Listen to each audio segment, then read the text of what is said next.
In this video, I'm going to show you how you can create a navigation menu for your Wix website. Now, you'll need one of these if you've got multiple pages. It just makes it easier for visitors to change pages. So the way that you would do it, you will go to the plus icon in the top left to add elements, then go to menu and anchor. And if you then go to horizontal menus, you see all of the different menus you can add. Now I would just add like the default basic one, which is under my menus. I think that will be the one that matches your theme. Obviously you can add all of these if you wanted to. Let's just add this one here just as an example. So you want to drag it on your page, and I'm going to attach it here to the header at the top. And there you go, we've now added that to the header. Now, if you go to manage menu, you'll be able to change the order of your pages. So let's say we wanted services in front of FAQ. We could obviously move that around. We can also add pages if we wanted to as well here.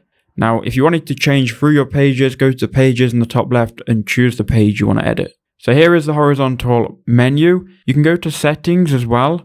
And if you wanted to make an advanced menu and create drop-down menus, you can set that as an advanced menu. And from here, you can kind of like create pages and sub-pages. So you could add a menu item, and we could add, let's say, a link. And I'll just link here to YouTube. Then if we click done, we can call this my channel.